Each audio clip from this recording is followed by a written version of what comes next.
ऊपर वाली बहू। ये कहानी शुरू होती है सुशीला के घर से।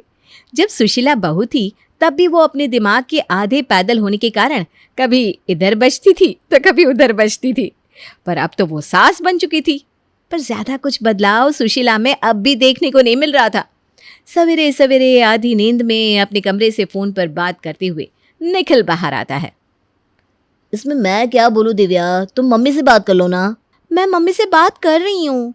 जब हम दोनों की लव मैरिज की बात करनी थी तब तो मेरी मम्मी से बात करने के लिए तुम कूद कूद कर इंटरेस्टेड दिखा रहे थे, और अब मुझे तुम्हारी मम्मी को अगर कुछ कन्वे करना है तो मैं मम्मी से बात करूँ? क्यों भाई, फिर तुम बीच में क्यों हो? अरे नहीं बाबू, तुम तो नाराज हो गई। मेरा मतलब है कि तुम पहले ही सब कुछ सामने से क्लियर रखोगी तो आगे हमें प्रॉब्लम नहीं होगी ना। वरना पता चला तुम्हारी बात को मैंने गलत तरीके से मम्मी के सामने रख दिया तो बनती बनती बात बिगड़ जाएगी ना बाबू। निखिल की बातचीत सुनकर सुभाष कहता है, अब फिर ये कौन सी फरमाइश ले आया? अरे कुछ ज़रूरी बात कर रही होगी। आज के ज़माने की लड़की है, आप बिना फट से मुंह खोलकर कुछ भी बोल देते हैं। अभी दिव्या सुन लेती तो। कोई बात है क्या निखिल बेटा? अब मैं स्पीकर पर करता हूँ दिव्या, तुम बोलो। नमस्ते पापा जी, नमस्ते मम्मी जी। आई होप कि मेरी प्यारी जिठानी जी भी वहीं होगी। वो क्या है ना मम्मी जी, मैं ये कह रही थी कि शादी को हमारी अभी 6 महीने बाकी है, तो क्यों ना हम घर के ऊपर एक और मंजिल तैयार कर ले।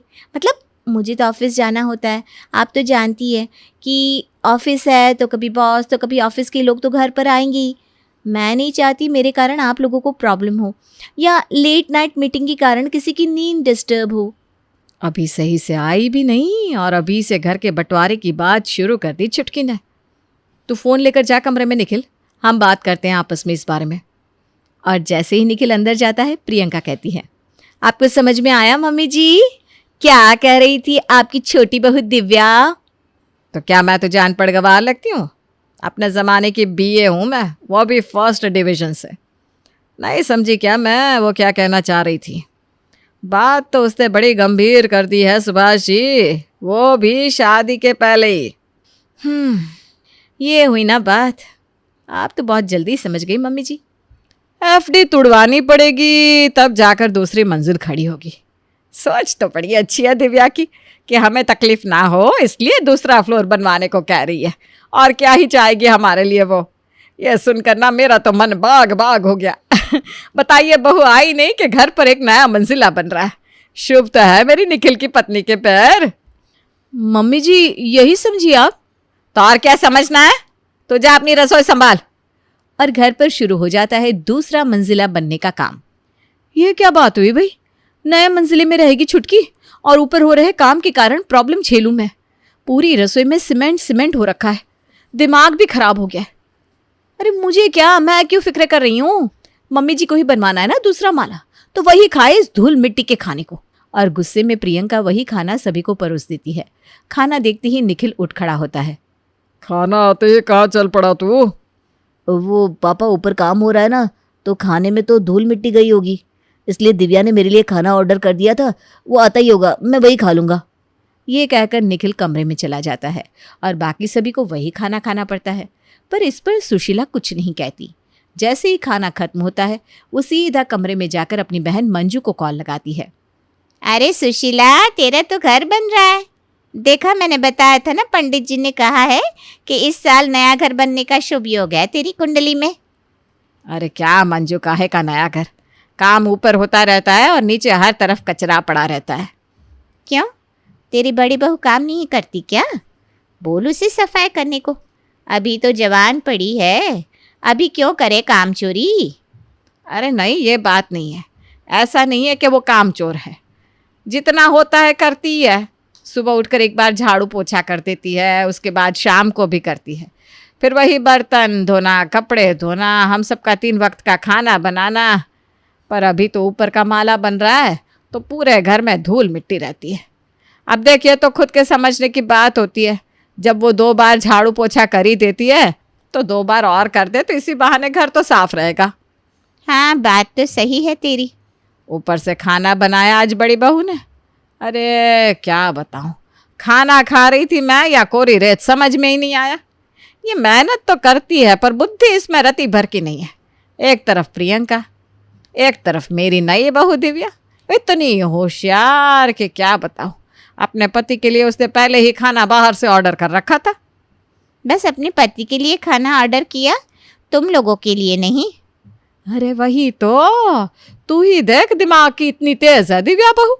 बेचारी ने सोचा होगा कि प्रियंका ने ज़रूर खाना बनाया होगा तो खाना कहीं वेस्ट ना हो जाए, और बाहर का खाने से हमारी तबीयत भी तो खराब हो जाती ना। यही सोचकर खाना सिर्फ निखिल के लिए ऑर्डर किया उसने। तो सुशीला के नेचर का अंदाज़ा तो आपको हो ही गया होगा। दिन बीतते जाते हैं और ऊपर का फ्लोर बनकर तैयार हो जाता है, जिसे देखने दिव्या शादी से पहले ही अपने ससुराल आ जाती है। मम्मी जी देखिए तो दिव्या तो घर पर आ गई। अरे दिव्या, शादी के पहले ऐसे घर पर नहीं आते। तुम्हें अगर हमसे मिलना था तो हमें कहीं बाहर बुला लेती। ससुराल में शादी के पहले अगर बहू आती है तो उसे अच्छा नहीं मानते। पर इसके पहले कि दिव्या कुछ बोलती, उसकी मंद बुद्धि सासू माँ पहले ही उसकी साइड लेते हुए खड़ी हो जाती है।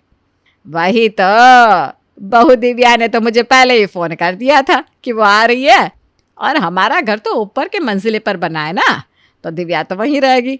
ये तो उसका ससुराल हुआ ही नहीं, इसीलिए तो दिव्या मुझे इतनी भाती है। ऐसा नजरिया है तेरा कि क्या कहूँ बहू। ये क्या बात हुई मम्मी जी? ससुराल तो वो होता है ना जहाँ सास ससुर रहते हैं। ऊपर के मंजिले पर रह रहे हैं क्या आप लोग?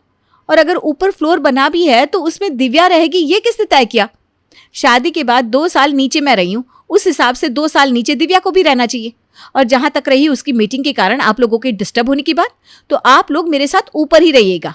मैंने कभी मना थोड़ी ना किया है। मुझे क्या है मम्मी जी, मैं तो आराम से नीचे रह जाऊंगी। पर अगर आप और पापा जी ऊपर फ्लोर में रहेंगे तो बार बार ऊपर नीचे कैसे करेंगे इस उम्र में? मान लीजिए भगवान ना करे कभी सीढ़ियों से आपका पैर फिसल गया तो? अरे नहीं नहीं नहीं बहू, ऐसा नहीं होना चाहिए। सुन लिया प्रियंका, तू नीचे रहेगी और दिव्या बहू ऊपर। और 1 हफ्ते बाद ही निखिल से शादी कर दिव्या अपने ससुराल आ जाती है, जहां प्रियंका 8 बजे तक नाश्ता तैयार कर देती है। वहां दिव्या आराम से 10 बजे सीढ़ियों से नीचे आती।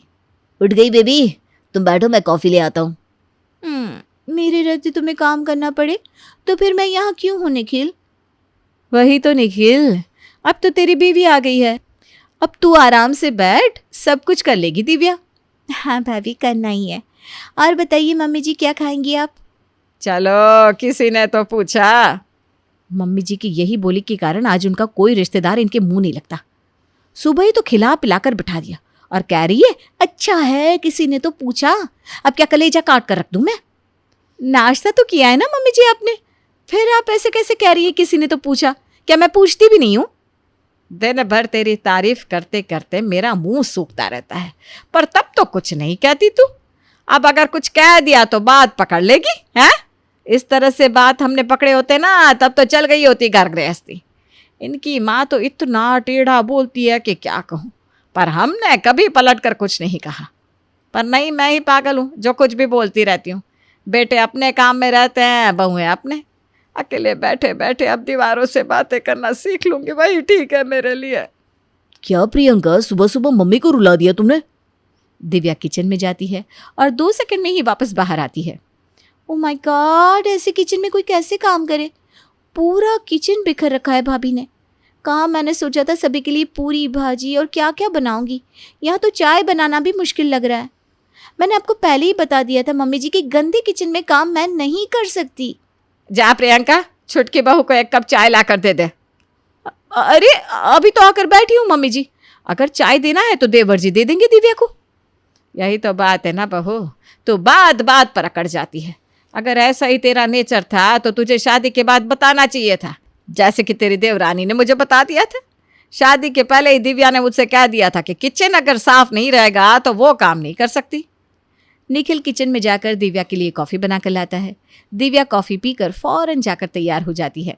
निखिल उसकी टिफ़िन पैक करके उसे पकड़ाता है और हड़बड़ी में दिव्या अपने ऑफिस के लिए निकल जाती है।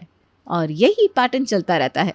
एक शाम अपनी देवरानी की नखरों और अपनी सास के पैदल दिमाग से परेशान होकर प्रियंका अपनी माँ को फ़ोन लगाती है और उन्हें सारी बात बताती है।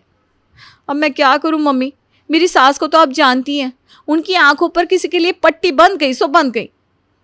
मेरी दिव्या बहुत भोली है, मेरी दिव्या बहुत सीधी है, इसके अलावा उन्हें कुछ समझ में नहीं आता। ऊपर से ये नया ही सुन रही हूँ मैं, पहले क्यों नहीं बताया? तो जाकर अपनी सास को बोलना कि पहले तो आपने भी नहीं बताया था कि आपका बेटा महीने के 15 दिन शहर से बाहर रहता है। और जहाँ तक रही तेरी सास के सीधे होने की बात, तो ना ही वो सीधी है ना ही उसकी बुद्धि मोटी है। 2 बच्चे पैदा कर लिए और अब भी उसे अकल नहीं आई। और तेरी सास की बुद्धि जो भी हो, उस सब के चक्कर में फ़ायदा तेरी देवरानी को मिल रहा है।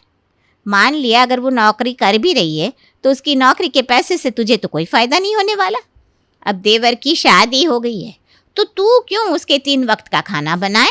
साफ साफ कह दे अपनी सास को कि नाश्ते में आधा काम दिव्या करेगी, रात का पूरा खाना दिव्या बनाएगी। हाँ, अब आप फिक्र मत कीजिए मम्मी, जिस तरह की बोली मेरी सास को समझ में आती है ना, अब उसी भाषा में मैं अपनी सास को ये बात समझा दूंगी। और कुछ देर बाद अपनी कमर पकड़े प्रियंका अपनी सास के पास जाती है। घर पर 2 पैसे बचेंगे तो हमारे ही काम आएंगे ना मम्मी जी। माना कि दिव्या गंदे किचन में काम नहीं कर सकती, ना ही जल्दी उठ सकती है, जो कि उसने पहले ही बता दिया था। पर अब तो उसका ऑफिस जल्दी हो गया है और वो और भी जल्दी उठकर जिम चली जाती है। खैर जो भी कारण हो, उसी वक्त उठकर वो किचन में नाश्ता भी तो तैयार कर सकती है। करना ही क्या होता है, सब्जी तो बनानी है। पहले ही उठकर साफ किचन में अगर दिव्या सब्जी बनाकर रख दे तो मैं रोटियां सेक दूँ, और शाम को तो मैं ऐसे भी किचन साफ करती हूँ। ऑफिस से आकर दिव्या डिनर बना सकती है साफ किचन में। इससे ना 2 फायदे होंगे। एक तो वो जिम में जाकर पसीना बहाती है, अपना शरीर तोड़ती है, वो काम वहाँ ना करके यहाँ कर लेगी, और जिम में जो पैसे लग रहे हैं वो भी तो बचेंगे ना मम्मी जी। हाँ, इसीलिए तो मैं कहती हूँ तेज है तू। और जैसे ही प्रियंका अपनी सास की चाबी भरती है, दिव्या के आते ही सुशीला शुरू हो जाती है। किचन साफ है बहू, डिनर की तैयारी कर ले, जरा हम भी तो तेरे हाथों का बना खाना खाए। हैं? ये मम्मी जी को क्या हो गया? ज़रूर किसी ने इन्हें चाबी भरी है, क्योंकि वो खुद का दिमाग तो लगाएगी नहीं। मम्मी जी खाना तो मैं अभी ही बना दूंगी, पर मुझे ना ज़्यादा खाना बनाना आता नहीं। चलिए ना किचन में आप ही मेरी मदद कर दीजिए ना। और दिव्या के साथ एक ड्यूटी अब किचन में सुशीला जी की भी लग जाती है। पर सुशीला तो सुशीला थी। हमेशा की तरह डिनर के बाद सुशीला अपनी बहन मंजू को कॉल लगाती है। आज बड़ी देर कर दी फ़ोन करने में, सब ठीक तो है ना? हाँ हाँ, बहुत बढ़िया है सब। मुझे क्या होगा, मैं तो बस अभी बर्तन धोकर आ रही हूँ। हे राम, तेरी बहू तुझसे बर्तन धुलवाने लग गई। हद होती है किसी चीज़ की। तू आ जा यहाँ मेरे पास। अरे नहीं नहीं मंजू, भगवान की दया से मेरी दोनों बहुएं गाय है गाय। बस ये दिव्या को ना समझ में नहीं आता। अब तू ही बता क्यों ही पैसे फूंकने हैं जिम जाकर। हद होती है किसी चीज़ की। वो तो मेरी बड़ी बहू समझदार है, तो उसने इस बात को अलग ढंग से देखकर सुबह के नाश्ते का जिम्मा दिव्या को सौंप दिया। पर फिर वही बात आ गई। दिव्या ने पहले तो बोला था मुझे खाना बनाना आता है, पर अब कहती है मम्मी जी मुझे खाना बनाना नहीं आता। पर इससे सही तो प्रियंका निकली। उसकी माँ ने कहा था ऐसे तो इसे आता कुछ भी नहीं है, पर आप जैसा जैसा सिखाएंगी ये करती जाएगी। अब कल को प्रियंका ने रसोई छोड़ दी तो मुझे तो उसकी बात माननी पड़ेगी ना, क्योंकि उसकी माँ ने तो पहले ही बता दिया था। और मंजू मौसी के साथ अपनी सास की बातें दिव्या और प्रियंका सुन लेती हैं। पहले तो मम्मी जी के मुंह से दिव्या दिव्या ही निकलता था, और अब वो मेरी मंजू मौसी से चुगलियां कर रही हैं। अब आया ना ऊंट पहाड़ के नीचे। ये तो शुरुआत है ऊपर वाली बहू। अब आपको पता चलेगा ना कि आपकी मम्मी जी किसी की नहीं है। उनका फेवरेट काम तो है बस बातें बनाना, और जैसे जैसे घर का जो इंसान ज़्यादा काम करने लगता है, मम्मी जी उसकी उतनी ही ज़्यादा चुगलियाँ करने लग जाती हैं। अगली सुबह दिव्या ऊपर से उतर कर नीचे आती है कि वो अपनी सास को अपनी मौसी सास से बात करता सुन लेती है। क्या कहूँ मंजू, इन लोगों को तो अकल ही नहीं है। सीढ़ियों से उतर कर आ रही है दिव्या बहू, पर ये नहीं कि हाथ में झाड़ू ले आए, इसी बहाने सीढ़ियों पर झाड़ू लग जाता। पर इनका ना सारा दिमाग ऑफिस में ही चलता है। प्रियंका का ठीक है, उसकी माँ ने तो पहले ही कह दिया था कि जब भी तबीयत खराब होगी तो मेरी बेटी रसोई में नहीं जा पाएगी। और देख, आज सुबह उसने बताया कि उसकी तबीयत खराब है तो हफ्ते 10 दिन वो नहीं आ पाएगी रसोई में, और क्या। इसी तरह जो प्रियंका के साथ हो रहा था दिव्या के साथ होना शुरू हो जाता है। नहीं नहीं, इस तरह कोलू का बैल बनकर मैं इस घर में नहीं रह सकती। मैं जा रही हूँ इस घर से। और अपना सामान बांधकर दिव्या घर से निकलने लगती है। दिव्या को रोकने के लिए सभी हॉल में इकट्ठा हो जाते हैं, पर फ़ोन पर लगी हुई सुशीला जी को ज़रा भी फर्क नहीं पड़ता। ये बात पहले ही बता देनी चाहिए थी ना बहू को कि उसका जब मन करेगा वो अपने मायके चली जाएगी, पर बताया ही नहीं। अब उठ कर जा रही है मायके, क्या ही बोलो, किस्मत का खेल है सब मंजू। तेरी बोली एक दिन ये घर तोड़वा कर रहेगी सुशीला। तू बात करना कम कर दे। ये सब क्या है? दिव्या बहू, इतने दिनों में तुम अपनी सास को नहीं समझ पाई? जब तक ये चक्की भाभी पर चल रही थी मुझे फर्क क्यों ही पड़ता पापा जी, पर अब तो भाभी ने पल्ला ही झाड़ लिया और सब कुछ मुझ पर आ गया, ऊपर से मम्मी जी की पैनी बातें। वैसे तुम अपने घर तो चली जाओगी, पर वापस तुम्हें निखिल मना कर ही ले आएगा और तब तो तुम पर काम का और ज्यादा प्रेशर आ जाएगा। तब तुम क्या करोगी? अब समझ में आया? जो होशियारी तुम कर रही थी वो मैं भी कर सकती थी, और जैसे ही मैंने किया हफ्ते भर में तुम लाइन पर आ गई। तो ऊपर वाली बहू जरा नीचे आ जाओ तो घर चलाने में आसानी होगी, क्योंकि तुम्हारे काम मैं ही आऊंगी मम्मी जी नहीं। और प्रियंका के दिमाग लगाते ही दिव्या की सारी हिकड़ी निकल जाती है और वो लाइन पर आ जाती है।